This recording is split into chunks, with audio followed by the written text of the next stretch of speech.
Your support helps us bring you programs you love. Go to wyomingpbs.org, click on Support, and become a sustaining member or an annual member. It's easy and secure. Thank you.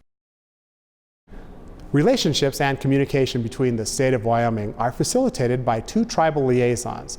Both were confirmed by the Senate this past February, and we'll meet them both tonight, Sergio Maldonado and Leslie Shakespeare.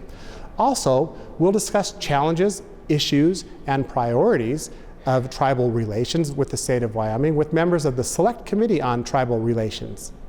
All of that is next on Wyoming Chronicle.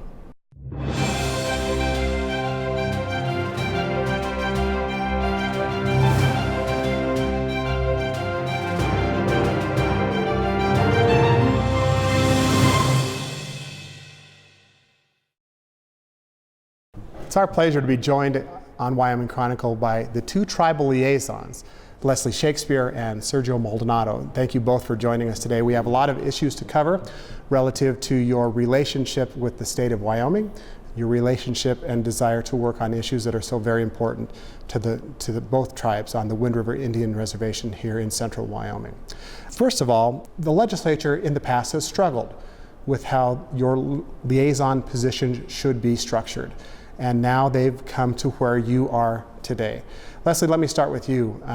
You're now an employee of the executive branch. You're both at-will employees of the executive branch of the state of Wyoming. What do you perceive as your most important challenge in your role now as a tribal liaison?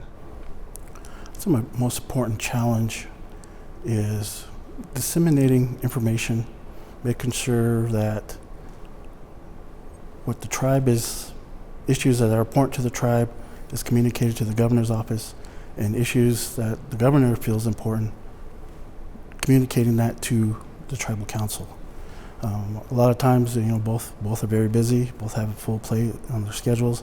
A lot of times, some of these issues are very complicated. They have a lot of detail into it, and it takes some time to kind of get that information across. And it's important because some of these issues require action. And overall, I think that's probably the most important issue, is that communication, being that, liaison for that communication to flow back and forth. Sergio, you were confirmed by the Wyoming Senate to fulfill your duties and responsibilities. Funded for just a year of the 2-year biennium. What do you perceive as your role and your grandest challenge that you have in front of you? The role is pretty well laid out with respect to Senate Bill 51 to communicate, share, serve as a speaker on behalf of the governor and the tribes.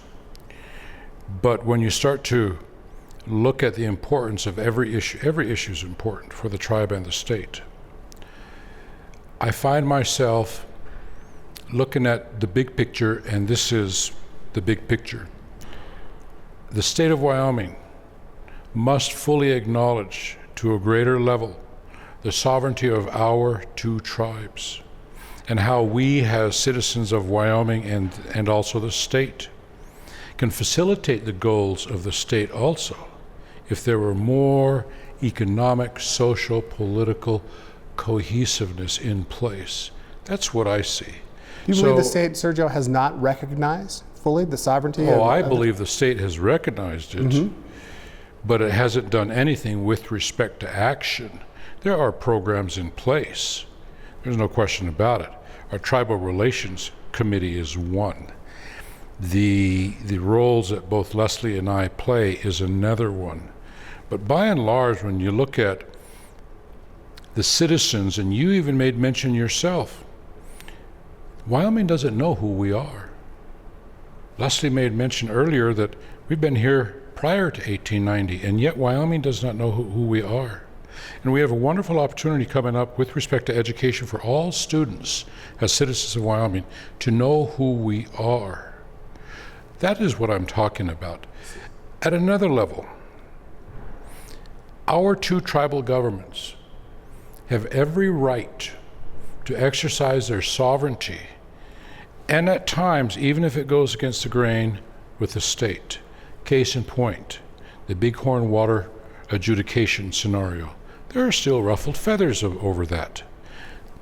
The gaming which the Northern Arapaho tribe had to pursue because our state chose not to engage in discussion with respect to gaming. Had to take it to court. So now in your role as liaison, are you representing the views of the governor's office now? And how does that work then for you? If you attend staff meetings with the governor every Tuesday, what is your role in representing the views of the tribes as you're eloquent in doing, and then the interests of the state? How do you do that? Excellent question. Les, would you like to start, or would you like me to? One way to do that is just kind of go back onto what our role is in the Senate file. It says to aid, assist, and advise the governor. So anytime there's questions that come up, anytime there's issues that come up, as long as we're that hub of communication and we communicate clearly, that's our role. We're out here to advocate for any particular position. Even though we may feel strongly in one particular area or the other, and may disagree with what's being decided at the state level. At the state level and with the tribes level as well. I mean, we're individuals, we have our own feelings a lot of time, and we just, as long as we are doing our job to communicate what those issues are to each side, that's our role. Do you agree with that, Sergio? I certainly agree with that. Aid, advise, assist. If the business council, who I was with all morning, much like Brother Les is also, I can add ideas. They can accept, reject, or mull over. I do not take offense if they choose to reject or whatever. And at the same time, I support the governor in what we need to do: aid, advise, assist, and communicate. So what do you deliver to the governor? What do you give him? What are the expectations of his office? What do you provide him? Well, we submit monthly reports of all of our activities here. I have an office in Ethity. I'm there 5 days a week, coupled with, much like Brother Les, evening activities that are all community related. What is interesting is that myself, we touch base with every aspect of tribal operations 7 days a week, even funerals. 7 days a week, we are involved in everything. Teleconference calls, meetings. We have a community meeting tomorrow evening at Blue Sky about the development of a homeless shelter. So we are there. But at the same time, I find myself sharing with people that I do not have the magic wand where I can say the governor supports this, because that's not my role. My role is to listen, to share, and maybe add some ideas about, well, maybe this is how we can look at some funding. This is how we can look at structuring. There must be a priority list, though, on what is most important today from the state's perspective in working with the tribes. Is there a list? Are there issues that are higher on the plate, so to speak, or on your docket that you're most concerned about? I think right now, just because we had just a budget session this year, there's a lot of cuts within the budget, and a lot of those filter down through the tribal programs in which they have state tribal contracts to deliver services on the reservation. So I think right now a lot of those contracts end June 30th and are up for renewal. So those are a big concern, because a lot of them deal with Department of Family Services, Juvenile Services, our tribal health programs, just all the way across the board. There's a contract probably in every department there is with the state. And they're of concern because of now we need to reduce delivery of services by 8% or so. Yes, delivery as of the governor services has announced. So let me ask this question. Senator Case told me, and I want to tell our viewers that we're going to have in just a moment comments from the Select Committee on Tribal Relations as we visited with them during the last legislative session while we were in Cheyenne. But Senator Case told me that the state of Wyoming today is providing an unprecedented level of services, he said, to the members of both tribes, and are having unprecedented successes on issues like water, healthcare, transportation, and that relationships today are better. Do you agree with that? Are levels of services that the state of Wyoming providing today unprecedented? I think when you look at it from a time period of 10 years ago, even 15 years ago, there wasn't a lot of state tribal contracts to deliver services on a reservation. We can look at the Wyoming Water Development Commission, and their efforts to develop studies on the reservation. Right now they're doing a study for water storage in the Big Wind and Little Wind right now. 10 years ago, 15 years ago, that wouldn't even be in the conversation. That would be a fight just to get funding from the state to do those studies. So things are better. So things are better. Do you agree, Sergio? I believe that things have improved to a greater degree as compared to 10, 15, 20 years ago. But I also know, and I'm of the philosophy that let's push the envelope. Let's make it even greater than better. What more could both parties do to address water storage? How could we collaborate with respect to national, international funding for water storage and usage on the reservation? But at the same time, I recognize that our tribes, and I'll speak to the Arapaho tribe, we too have that burden of responsibility to put our best energies forward and not don a complacent mindset that the state will help us. And at the same time with the state has to recognize that if we choose to work together, so much more can be accomplished. Let me talk about something we touched on briefly. And this was also noted in our discussions with the Select Committee on Tribal Relations. Is there still an understanding today among state government, among citizens of the state of Wyoming, on how tribal government functions? And why is that still today? Here we are in 2016, when both entities have been around forever. And what concern of that is of yours, and what do you plan to do about it? Either one. Well, let me just start out by saying that our tribal governments, both the tribes on the Wind River Reservation, are non-IRA, Non-Indian Reorganization Act tribal governments, where we have a general council form of governments by the people. I can say this, having addressed tribal governments at Arizona State University from an academic perspective as well as at Central Wyoming College, that our tribes work in a manner that is addressing the needs, there's priorities, there is great concern about the drop in funding for our tribal organizations. From the national perspective or the state perspective, what are you talking about? When I talk about there's a great drop in funding, I'm talking about at a tribal level because we rely on gas and oil royalty money, so that's a significant part. Unlike governments across the country where there's a tax base, where it can be operationalized. So the tribes are very concerned about this. I also recognize that our leaders who are elected by the people, they are doing the best they can with the given variables to work within. And some of the variables, as Les has already mentioned, that those cooperative programs that we have with the state, which are wonderful. But at a state level now, where even Governor Meade, and a couple of days ago in Casper paper, they made mention about there's going to be more cuts. So there is this drop-down effect. But when tribes from the beginning never had the reserves that states do, we're always behind the 8 ball, so to speak. Leslie, what do you think? Misunderstanding about the way tribal governments function in this state? Yes and no. I say yes and no because it has a lot to do with the education and knowledge of how the tribal governments work. I mean, I've grown up here, I've gone to school down in Laramie at UW. I couldn't tell you how, growing up when I was at school here, how the government, local government, county government worked in Gillette or Douglas or Evanston. And you have individuals there who can't say how the tribal government works here because they have no immersion of education in those areas. There's no baseline to say, all right, this is how government works here, this is how they were formed, this is their history, and these are some of the issues they face now and in the future. Likewise, like growing up, I'm sure a lot of individuals on the reservation don't know how the local governments work across the state. I think there's that disconnect. And you can kind of see that when you get into the state legislature of representatives and senators who are on different parts of the state. They may have never been to the reservation. They may not even met a tribal member. So obviously, why would they have any knowledge base on how that government works?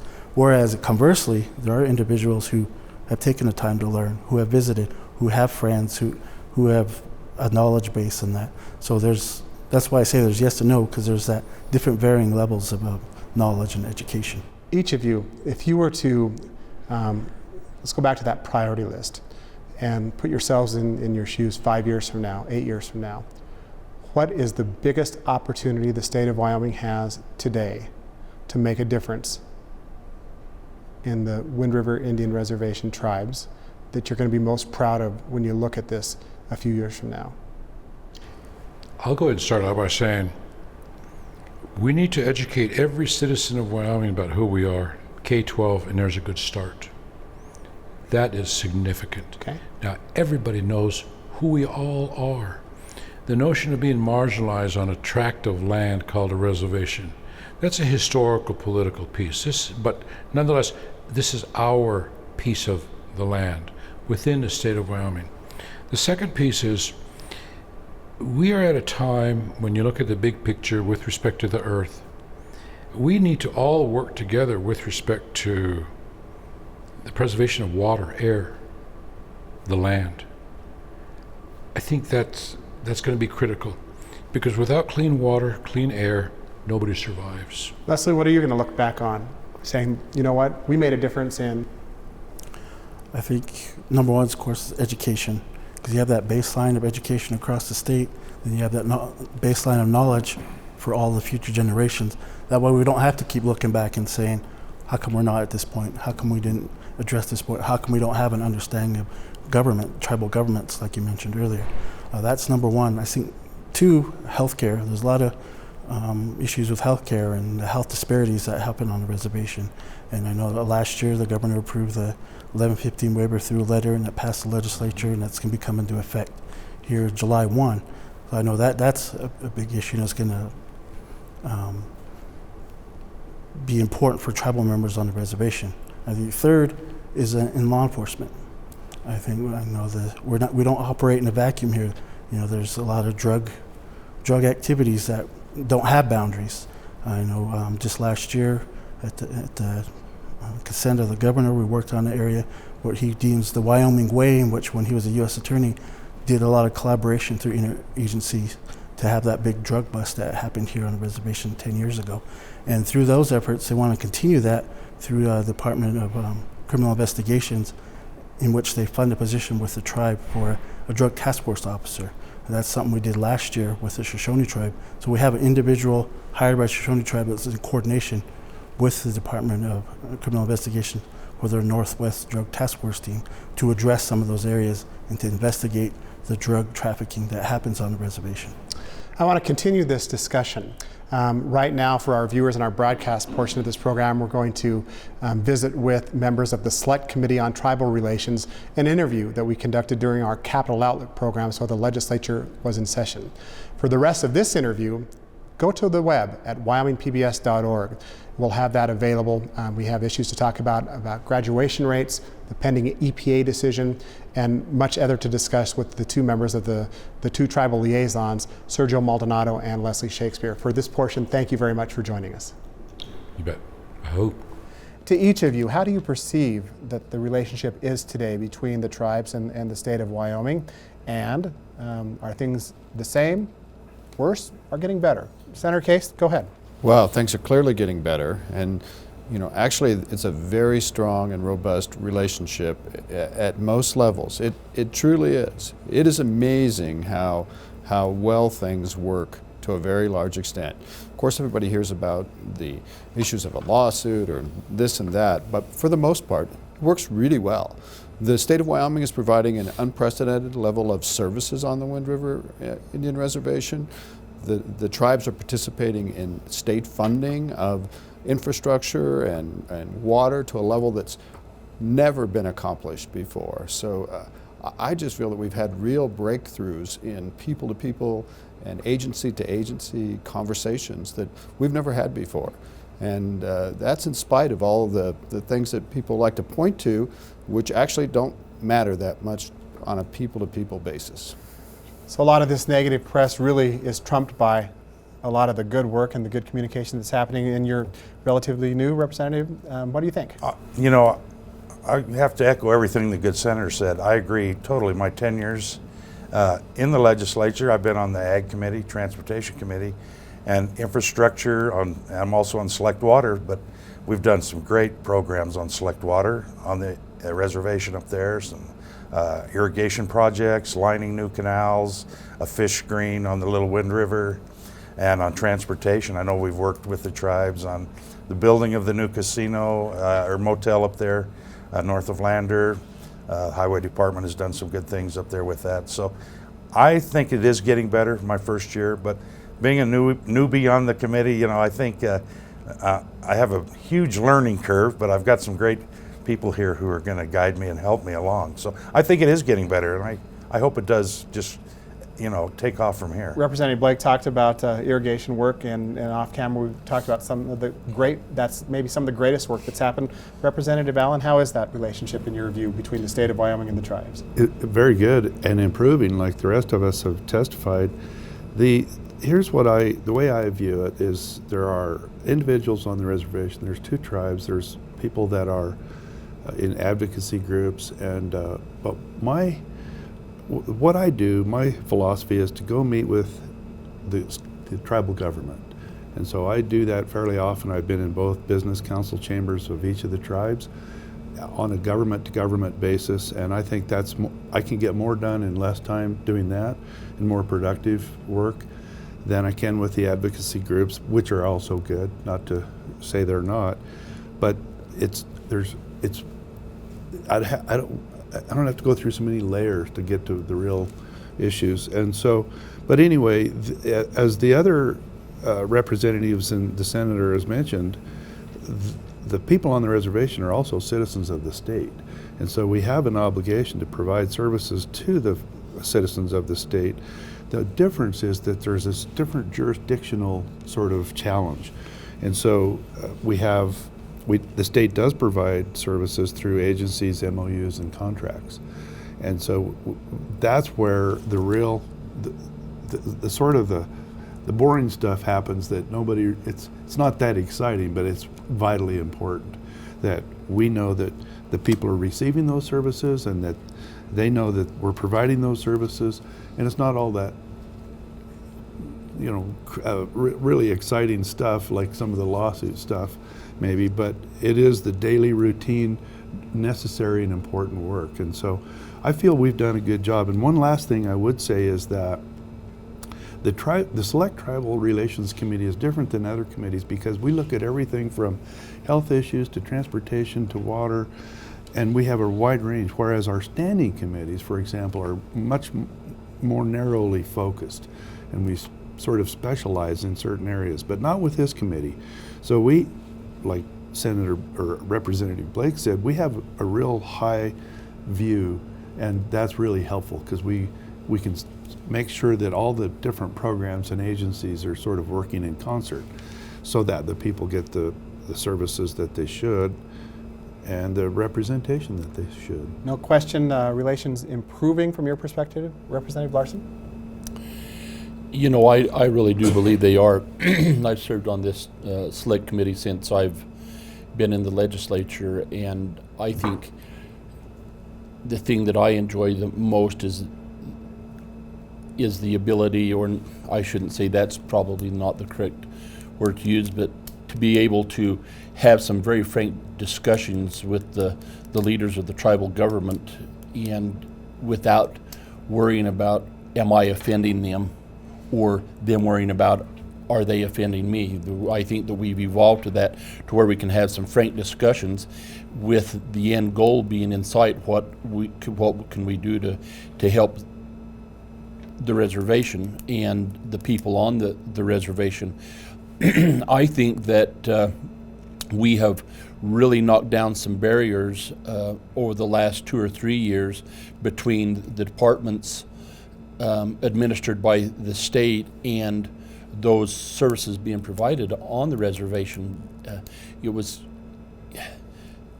You get out of Fremont County and come to Cheyenne, and you find that there really is a lack of understanding on how tribal government is set up, and that they are sovereign entities. And so you have state agencies that when they have a contract with the tribes, that they interpreted that to just mean that they go in and run the program, when in reality they had a contract with tribal government to provide those services on the reservation, and And Senator Case and Representative Allen in particular worked really hard with these agencies to help them understand that they've got to work through the tribal government and not overstep those bounds and try and just go in and run the show. And I think that we've seen some really wonderful success in that in the last couple of years. I'm really pleased. I think we're doing much better. I want to turn to the discussion that you all had about the tribal liaison positions. There are two executive positions, the Northern Arapaho liaison, Sergio Maldonado, and the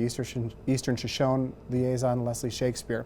The Joint Appropriations Committee recommended to fund that for 1 year instead of 2. Are there concerns about that? And secondly, what do you expect from the liaison positions? What are you looking for now in the reports that they'll be required to generate to maybe get support for future years of funding? Senator Case, let me have you take that first. Well, you know, we've struggled with how to organize the liaison positions from the very beginning. At one time we had a single liaison, half paid by the state and half paid by the tribes.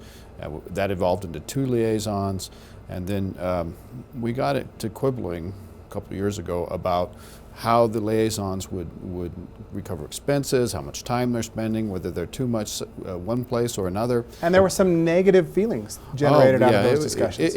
It was not a good thing. So this committee really sat down and thought about what the position should look like. We came up with the idea that it really should be a position in the executive branch. They should be at-will employees of the governor, and that the state would pay the whole thing. We're not going to quibble about contributions and expenses, and you know, they'll follow the personnel and other rules of the state.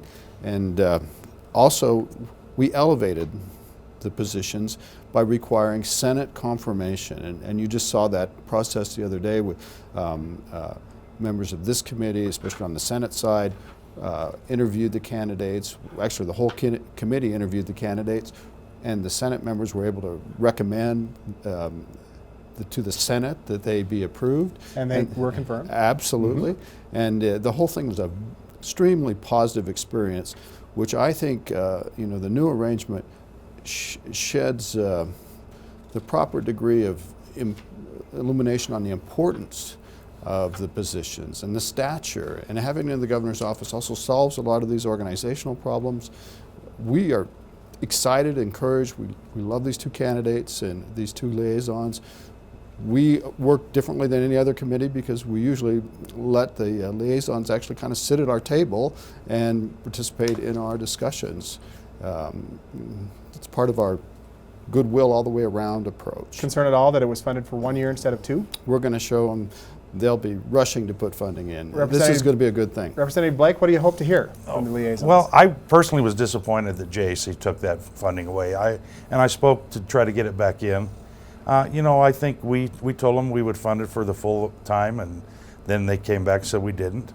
But they'll look at it in 1 year, and like Senator Case just said, you know, they're going to see the worth of these liaisons from each of their respective tribes back to the governor and make a report. And they're not going to be lobbying for each tribe. They're going to talk directly to the governor, so he has a better grip on what's going on each of their sovereign nations up there. So, you know, and they're both great candidates. They both are very good gentlemen, and I sat in on the confirmation hearings, and I thank Senator Case for letting us do that.